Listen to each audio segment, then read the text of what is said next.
noite a todos, a graça e a paz do Senhor Jesus. Convido mais uma vez você a estar conosco na nossa live do domingo, a nossa meditação do domingo, a nossa reflexão, onde nós traremos no livro do Evangelho de João, no capítulo 6, nós traremos mais uma etapa do discurso de Jesus, dos discursos de Jesus, conversando com seu povo, conversando com seus discípulos, para poder tentar revelar para eles a verdade do Evangelho, né? E eu creio que esses textos ele traz muitas coisas para nós hoje, traz muitas coisas para a sociedade a qual nós vivemos hoje, né? Então eu quero convidar você a ligar, a se fazer presente na nossa live. Quero convidar você a convidar um amigo. Quero convidar você a compartilhar depois essa live. Compartilhe com um amigo seu, com um familiar, porque a mensagem que nós estamos trazendo também vai servir para as pessoas aí que ainda não tomaram encontro com o Senhor. Tá certo? Então eu quero orar e pedir a graça de Deus mais uma vez, porque nós precisamos dela a todo momento. Tá certo? Senhor, Pai, em nome de Jesus, Pai, que o Senhor possa dar a graça, meu Deus, de fazer entender a sua palavra. Através do teu Espírito Santo, meu Deus, que o Senhor nos guie nesse momento, que o Senhor nos direcione, que o Senhor, meu Deus, nos dê, meu Deus, da tua iluminação diante daquilo que foi revelado nas Escrituras, meu Pai. Te peço, Pai, que essa palavra possa mais uma vez atingir os corações. Essa palavra possa atingir as almas famintas, as almas sedentas, as almas, meu Deus, tão carentes do teu amor, Pai, em nome de Jesus. Então, Deus, pela tua igreja também te peço que o Senhor edifique a tua igreja através dessa mensagem, que o Senhor, meu Deus, a chame, que o Senhor, meu Deus, a console, que o Senhor, meu Deus, dê-lhe o entendimento, meu Deus, para a compreensão das tuas verdades, do teu santo livro, em nome de Jesus. Assim, Pai, eu te agradeço. Amém. Amém, queridos, amados irmãos. Eu quero trazer para você uma mensagem que está em João, no capítulo 6, a partir do verso 60, né? Continuando aqui no capítulo 6, porque nós já estudamos e já expomos, né? Já lemos essa palavra desde o começo aqui, a partir do verso 22, onde Jesus se declara como o pão da vida, no diálogo com uma multidão que procurava ele. Depois nós narramos o diálogo de Jesus com os judeus, ou seja, os membros do Sinédrio, os judeus ortodoxos, aqueles os quais faziam parte da cúpula da lei judaica. E agora nós temos aqui os discípulos mais próximos. E encontramos aqui, além dos judeus incrédulos e murmurando, nós encontramos também os discípulos escandalizados com o discurso de Jesus. Quantas vezes, irmãos, nós vimos aqui pessoas escandalizadas com o discurso de Jesus, né? O texto diz assim: muitos dos seus discípulos, tendo ouvido tais palavras, disseram. Tais palavras, o discurso de Jesus, dizendo ele ser o pão da vida.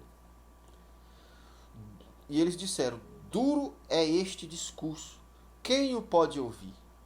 Mas Jesus, sabendo por si mesmo que eles murmuravam a respeito de suas palavras, interpelou-os: isto vos escandaliza? Que será, pois, se vires o Filho do Homem subir para o lugar onde primeiro estava? O Espírito é o que vivifica, a carne para nada aproveita. As palavras que eu vos tenho dito são Espírito e são vida. Contudo, há descrentes entre vós, pois Jesus sabia desde o princípio quais eram os que criam e quem o havia de o trair. E prosseguiu: por causa disso é que eu vos tenho dito, ninguém pode vir a mim, se pelo Pai não lhe for concedido. À vista disso, muitos dos seus discípulos o abandonaram e já não andavam com ele. Então perguntou Jesus aos 12: porventura quereis vós outros vos retirar? Respondeu-lhe Simão Pedro: Senhor, para quem iremos? Tu tens as palavras de vida eterna, e nós temos crido e conhecido que tu és o Santo de Deus. Replicou-lhe Jesus: não vos escolhi eu em número de 12? Contudo, um de vós é diabo. Referia-se ele a Judas, filho de Simão Iscariotes, porque era quem estava para traí-lo, sendo um dos 12. Então, amados irmãos, eu quero iniciar fazendo uma pergunta. Por que na caminhada cristã muitos ficam pelo caminho? Por que muitos encontram-se hoje fora do caminho da graça? Fora do caminho que Jesus propôs de segui-lo, de ser seu discípulo, de ser seu seguidor? Há uma pesquisa que diz que no Brasil há mais pessoas desviadas, as quais nós chamamos aqueles que se desviaram. Há mais pessoas afastadas do Evangelho do que mesmo pessoas que continuam seguindo a Jesus. Por que isso? Esses textos que nós lemos aqui vai revelar muitas coisas a respeito disso. Primeiro que esses textos eles vão revelar a diferença entre o falso e o verdadeiro. Muitos escandalizam-se, muitos ficam pelo caminho, resumidamente falando, porque não possuem no seu coração uma fé genuína. Visto que a fé, a Bíblia diz que a fé ela vai permanecer. Agora, pois, permanece a fé, a esperança e o amor. Esses três são o que vai permanecer quando houver a consumação dos séculos. Quando o que há de vier, que é o Cristo de Deus na sua segunda vinda, o que vai permanecer, a fé é um deles. Então a fé genuína, ela é eterna. Eu creio que ela é para sempre. Mas nós vemos aqui muitos dos seus discípulos, tendo ouvido tais palavras, disseram: duro é esse discurso, quem o pode ouvir? Esses discípulos estavam escandalizados com Jesus. Eles estavam simplesmente abandonando seu mestre. Porque eles ouviram Jesus dizer da necessidade de comer da carne e do sangue. E judeu, falar de sangue para eles era mesmo que blasfemar. Na cabeça deles, Jesus estava blasfemando. Então o discurso era muito duro para eles, porque confrontava as suas convicções religiosas. E eu creio que esse é um dos motivos pelos quais muitos não querem seguir Jesus. Por causa das suas convicções religiosas, não querem abandonar o velho. Não querem se desfazerem das suas tradições e se escandalizam. Mas Jesus ele disse que o odre ele precisa ser novo para que o vinho novo possa ser depositado nele. Então, quando Jesus ele fala de odres novos, vinho novo em odres novos, ele fala do quê? Do reino de Deus, que é algo novo, vinho novo, do Espírito Santo, que seria derramado no homem, mas que esse homem precisava ser um homem novo. O Espírito Santo de modo nenhum, o reino de Deus de modo nenhum, pode atracar, vamos dizer assim, alguém, um homem centrado no velho. Porque há essa necessidade de que o homem primeiro seja renovado, o odre seja novo, seja um novo homem. Essa ilustração, essa metáfora que ele faz, cultural, porque o odre, muitos odres, alguns eram feitos de madeiras, mas outros eram feitos de couro de cabra, couro de bode, curados, né? Couro curado. E aí eles faziam os odres, e os odres, quando o vinho, botavam o suco de uva dentro, e o vinho ele fermentava e crescia. Tudo que fermenta cresce, né? De tamanho. E aí forçava o material do odre a dilatar. E esse odre ele dilatava. Ele dilatava. Então, quando o vinho era feito, claro, teria que ser tirado do odre para poder consumir aquele vinho. Mas aí não adiantava botar mais um vinho novo dentro do odre, aproveitar o odre velho para botar o suco novo. Por quê? Porque aquele odre já estava dilatado. Se você colocasse o vinho novo, o suco novo, no odre velho, aquele odre ia estourar. Porque ele já estava no limite da dilatação. Então haveria uma nova fermentação, e então aquele vinho ia dilatar mais ainda a ponto de estourar o odre.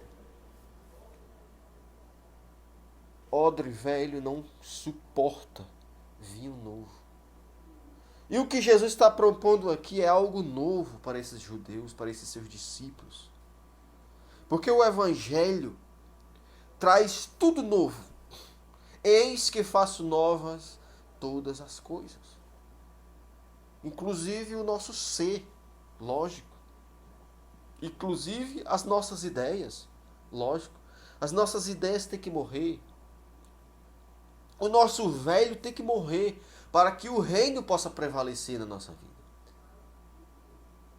Então isso era um dos motivos pelos quais esses discípulos, a palavra discípulo quer dizer aprendiz, seguidor, estavam justamente abandonando. E eles estavam dizendo, quem pode ouvir?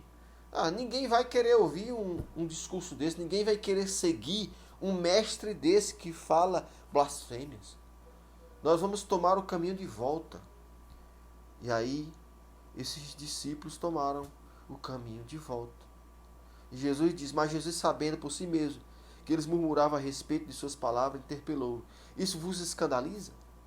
Que será, pois, se virdes o Filho do Homem subir para o lugar onde primeiro estava? Jesus poderia ter amansado o seu discurso, mas ele aprofundou mais ainda. Ora, se você escandaliza com carne e sangue, você imagine quando você vê o Filho do Homem a subir ao céu para sentar à direita do Deus Pai, do lugar onde ele estava. Se eles não acreditavam no sacrifício de Jesus, eles não iriam também acreditar na sua ascensão. Muito menos na ressurreição e muito menos na ascensão. Como pode um homem subir ao céu? Quem já se viu isso? Aos olhos de todos. Isso mostra uma segunda verdade. É que o discurso do Evangelho, ele é ofensivo por natureza. Ele é ofensivo à natureza caída humana. A mensagem do Evangelho, o discurso do Evangelho, do novo, ele ofende, ele confronta a velha natureza humana. Não tem como. Por isso que muitos não querem seguir, e por isso que muitos não aguentam seguir, porque não se desprende do velho. E o velho, a velha natureza não aguenta. Irmãos, toda vez que eu abro a Bíblia para ler, ela confronta a minha alma. Ela confronta o meu ser. A Bíblia é um livro confrontador, que nos convida, que me convida a morrer a cada dia, que me convida a me converter ao Senhor a cada dia. Todos os dias nós precisamos nos converter ao Senhor. Todos os dias que nós lemos essa palavra, abriu a palavra, ela já está nos confrontando e consolando. Ao mesmo tempo, consola o nosso coração, porque é uma verdade eterna. Então, ele diz, ora, em vez de amansar o discurso, ele aprofundou mais ainda. Então, esse discurso, ele ofende. Ele agrava o velho homem. Jesus não estava interessado em agradar a homens. Por isso que ele diz, a carne para nada serve. No verso... O verso 63, ele vai dizer, o Espírito é o que vivifica, a carne para nada aproveita. As palavras que eu tenho dito são Espírito e são vida. Então, esse discurso que as pessoas têm aí hoje, que falsos mestres têm, que buscam um discurso para agradar as pessoas, que falam proferem discursos que vai massagear o ego. Esse discurso não vem das Escrituras. Esse discurso é um discurso meramente humano que não transforma ninguém, porque é o Espírito quem vivifica. A carne, o que vem do homem, para nada se aproveita. E é o Espírito que soberanamente atrai o homem a Jesus pelo seu poder.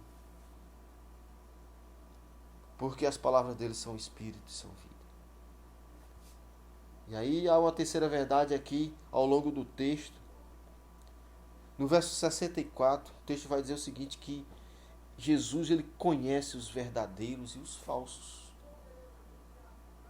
Aqui a fé estava sendo provada. Contudo, há descrentes entre vós. Pois Jesus sabia desde o princípio quais eram os que não criam e quem o havia de trair. Jesus conhece a fé genuína. Eu não conheço a fé do meu irmão, daquele que convive comigo. Eu não conheço, eu não sou capaz de dizer se aquele irmão vai para o céu ou não. Que aquele irmão é convertido ou não. Aquele irmão que senta do meu lado, aquele irmão que me abraça, aquele irmão que convive comigo. Eu não tenho como dizer. Mas Jesus tem. Jesus ele sabe, ele conhece os que são seus. Ele conhece aqueles que têm a fé genuína. De Deus não se pode zombar, de Deus não se pode enganar. Né? Você pode viver de forma hipócrita e muitas vezes você não aguenta porque você se escandaliza com o Evangelho, quando a sua natureza não muda, o Evangelho se torna pesado para você e você não resiste. Por isso que você toma o caminho de volta e volta para o mundo.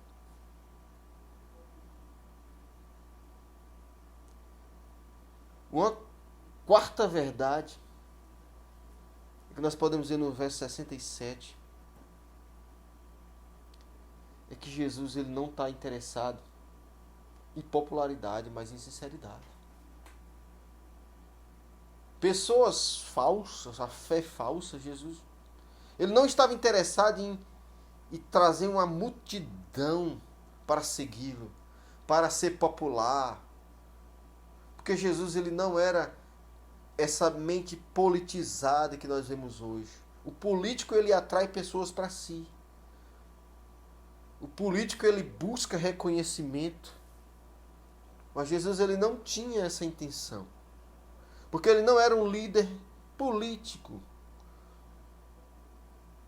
Ele era um líder espiritual. E aí, ele diz aqui no verso 64. Contudo, aliás, no verso 67. Então perguntou Jesus aos 12. Aí ele vai direto aos 12. Porventura quereis também vós outros retirar-vos? Os primeiros já haviam se retirado. Os primeiros já tinham deixado de seguir ele. Voltado por seu sistema antigo religioso. Para o seu modo de vida antigo, porque não aguenta, não resiste. E ele pergunta aos 12, porque ele não está interessado em alguém que não tem uma fé genuína. Quereis vós ir também, seguidos? Por mim não tem problema nenhum. Ou você crê ou você não crê.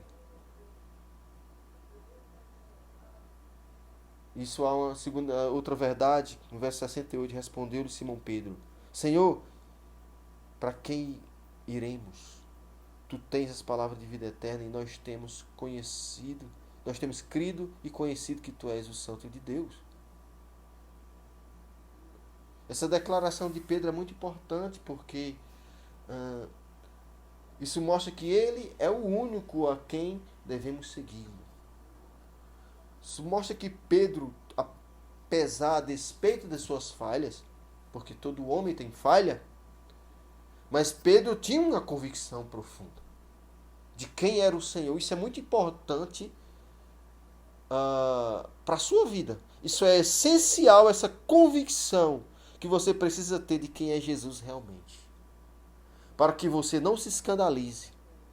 As pessoas se escandalizam por falta de convicção de quem Jesus é realmente. Porque há muitos outros mestres que competem com Jesus hoje em dia. Né? Há muitas vãs filosofias. Há muitos outros tipos de ensino. A Bíblia trata de 3 tipos de ensino. A Bíblia fala de ensino de homens, doutrina de homens. A Bíblia fala de doutrina de demônios, ou ensinos de demônios. E a Bíblia fala de doutrina de Cristo. E é essa que Pedro está dizendo. Senhor, para quem iremos? Quem ele está dizendo? Nós seguiremos a ti. Porque é só o Senhor que tem as palavras de vida eterna. Doutrinas humanas não trazem vida eterna. Pelo contrário, Jesus ele disse para os fariseus: vocês nem vão para o céu, nem deixam os outros entrarem, ensinando doutrinas de homens. Então, doutrinas humanas não levam para o céu, levam para o inferno. Mas Pedro diz: Senhor, para quem iremos? Por quê? Porque só tu tens as palavras de vida eterna e nós temos crido e conhecido. Porque crer e conhecer são 2 palavras correlacionadas. Porque quem crê, conhece. E quem conhece, crê. Que tu és o quê? O Santo de Deus. Então, Pedro tinha essa convicção de que ele era o Santo de Deus. E o Santo de Deus, o que é que havia de fazer? Ele era o pão da vida. Ele se declarou ser o pão da vida e que era a verdadeira comida e a verdadeira bebida. E que ele seria derramado o seu sangue e a sua carne, e seria ressurreto e que subiria junto ao Pai. Isso é crer e conhecer quem é o Santo de Deus. É você saber da sua obra. É você saber da pessoa dele. É você conhecer quem ele é realmente e que o que ele veio fazer, o significado do seu sacrifício na cruz. Isso é conhecer quem é Jesus. Porque se você tiver essa convicção correta no seu coração, você não vai querer seguir a nenhum outro.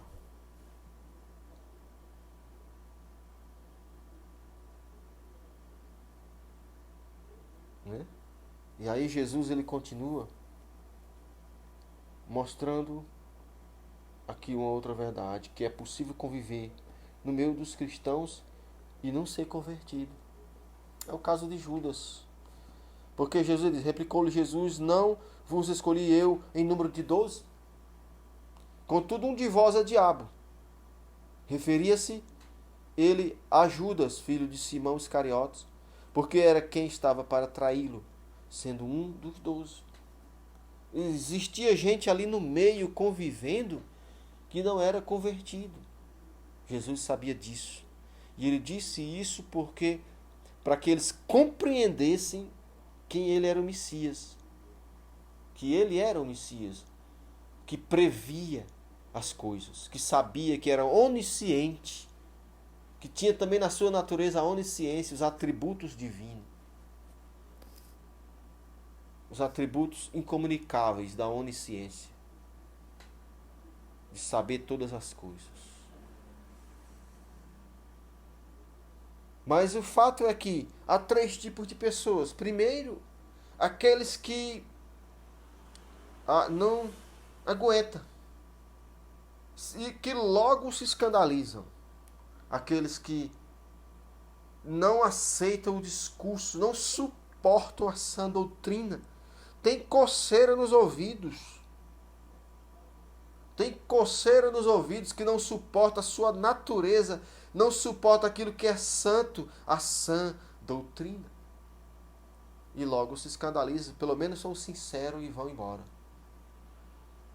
E existe aquele hipócrita que permanece a vida toda dentro dos arraiais evangélicos, dentro dos arraiais cristãos, que nunca conheceu o Senhor.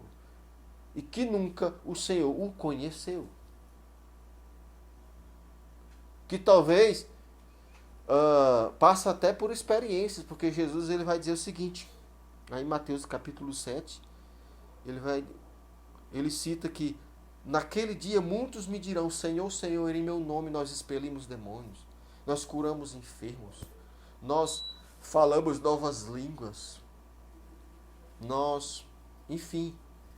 E aí eu vos direi naquele dia, em verdade vos digo, que nunca vos conheci, afastai de mim. Olha, nunca vos conheci, nunca. Não teve nenhum momento em que o Senhor o conhecesse. Afastai-vos de mim, vós que praticais a iniquidade. Então tem aquele hipócrita que permanece fingindo a sua fé o tempo todo. E em terceiro, tem aquele outro grupo que é justamente, genuinamente, que suporta até o fim. Que está disposto, que morre como um grão que cai na terra, que está disposto a entregar a própria vida. No sentido de, a vida que eu falo é o seu ser, o seu interior, a sua alma. Esse é o que possui a fé genuína. Que obedece o seu mestre, que procura segui-lo, custe o que custar. Eu queria concluir essa reflexão dizendo aqui, fazendo alguns conselhos, dando aqui alguns conselhos para você. Eu vou dar um conselho só, porque isso que eu vou dizer aqui engloba tudo. Prepare o seu coração para dar ouvidos à palavra. O Espírito é que vivifica. Minhas palavras são Espírito e vida. E por causa disso é que eu vos tenho dito, ninguém poderá vir a mim, se pelo Pai não lhe for concedido. O Pai só vai lhe conceder chegar a Cristo se você tiver uma predisposição no seu coração, preparar o terreno para o plantio. Porque na parábola do semeador ele dá 4 tipos de pessoas. E a primeira é que ele diz que quando a semente é lançada no solo, e o solo representa o coração das pessoas. E ele diz o seguinte, que quando a semente é jogada, umas sementes ela cai, ou seja, o evangelho que é a semente, ela cai à beira do caminho. E essa beira do caminho representa o diabo.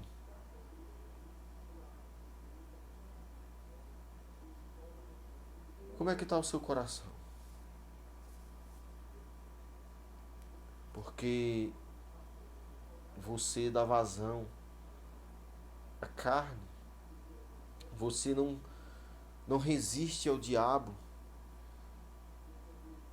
E às suas próprias paixões.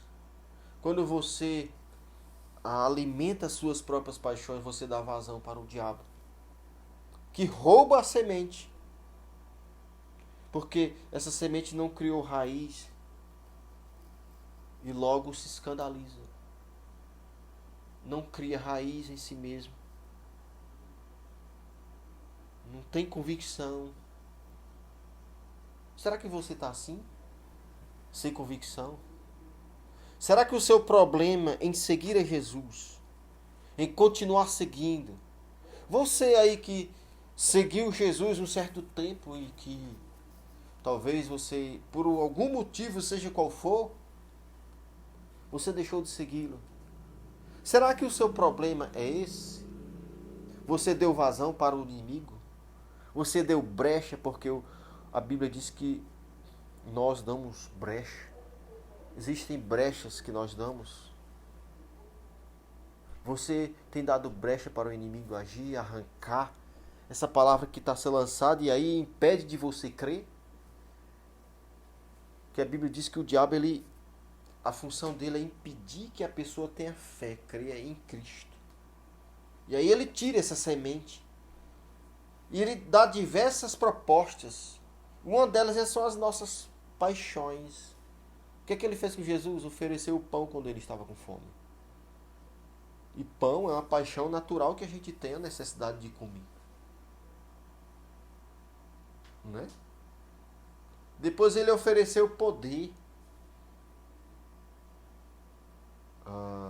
Poder de afrontar, poder de viver por si só. Pular do pináculo do templo. Pula. Ele ofereceu esse... Ele é como se o diabo estivesse dizendo assim para gente: você pode viver só sem esse Deus. E Jesus disse: não tentarás o Senhor teu Deus. Você pode viver com as suas próprias forças. Talvez um dos motivos é porque você quis viver por si só, com suas próprias forças. E outra coisa que o diabo tira a palavra é quando ele oferece poder de fama, dinheiro, os reinos desse mundo, que são atrativos às nossas paixões carnais, riquezas, poder. Talvez o seu problema seja as provações. A semente, quando ela cai num solo rochoso, aí não cria raiz. E quando você passa pela primeira tempestade, você abandona seu Deus. Coloca a culpa em Deus. Acha que quando era... Eu já vi gente dizer isso, que quando não era crente a vida era muito melhor. Eu já vi gente dizer isso. Não, quando eu era crente não tinha tanta tribulação na minha vida, não. Eu vou voltar para o antigo estilo de vida. Ou talvez a sua razão pelo qual você abandonou o Senhor seja os espinhos, as riquezas, os prazeres que sufocaram a sua alma. E como não há um novo nascimento, aí não suporta, porque vai sufocando, e aí, na medida que você sufoca, que você é sufocado, você aceita. Porque não há poder. Porque não há o poder de Jesus ainda no seu coração, porque o Espírito ainda não habita em você. E aí você se rende. Porque não há o Espírito. E aí, talvez seja essas três. Basicamente, geralmente, no geral, são essas três. O caso de Judas aqui era a hipocrisia mesmo. E, né? Mas o caso desses outros que começaram era justamente o apego ao velho, voltaram para o antigo estilo de vida. Qual é o seu caso? Olha, penetra, dá faça uma introspecção aí dentro de você. Qual é o motivo pelo qual você não segue mais a Jesus? Talvez você tenha colocado defeito na igreja. Porque talvez, quem sabe, o seu lugar é fora da igreja porque você ainda não tomou um encontro pessoal com Cristo. Porque se você tomar um encontro pessoal com Cristo, os defeitos que existem na igreja, porque a igreja ela é um organismo perfeito, formada por indivíduos imperfeitos, mas ela é perfeita. O corpo místico de Cristo ele é perfeito, mas o corpo visível ele é imperfeito. E aí você só tenha tomado um encontro com o corpo imperfeito, que é o corpo visível. Não tomou ainda, não teve um encontro com o corpo perfeito, com a igreja, não se adentrou ainda, não recebeu aquele chamado para a Assembleia dos Santos, que é eterna, que é mística, que é justamente a igreja verdadeira. É essa. Você só conseguiu ver os defeitos, não conseguiu ver a perfeição, a noiva que está sendo adornada para o encontro das bodas com o Cordeiro. E eu convido você a olhar para a igreja nesse sentido, no campo espiritual e não apenas com os olhos carnais. Se você está com essa dificuldade, convido você a fazer isso.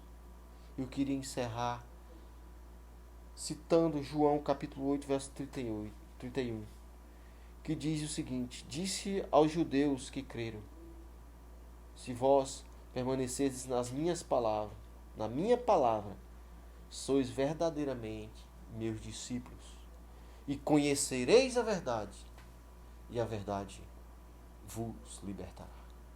Deus abençoe a sua vida. Que eu quero orar por você. Amado Deus, eu clamo, meu Deus, a Ti esta noite, para que o Senhor abra os olhos espirituais, para que o Senhor derrame, meu Deus, da Tua graça sobre os seus ouvintes, para que, Santo Deus, o Senhor possa atrair pessoas a Cristo, ao Teu Santo Cristo, em nome do Teu Filho amado, meu Deus. Tem misericórdia daqueles, meu Deus, que voltaram para o seu antigo modo de vida, ou talvez se tornaram piores. Aqueles que adornaram a casa para o maligno. Aqueles que permitiram que o maligno encontrasse uma casa adornada e trazendo mais 7 espíritos piores do que ele, tornando a vida do homem pior do que a anterior. Mas em nome de Jesus, meu Deus, que o Senhor, meu Deus, que os ouvintes que estão nos ouvindo, meu Deus, que estão nessa situação, possa em nome de Jesus dar ouvidos e dar lugar àquele que é mais valente, aquele que comanda todos os espíritos, que aniquila, que destrói todas as forças do mal. Em nome de Jesus, meu Deus, eu clamo assim, Pai, pela Tua misericórdia sobre essas pessoas. Assim, Pai, eu te agradeço e te oro em nome de Jesus. Amém. Deus abençoe sua vida.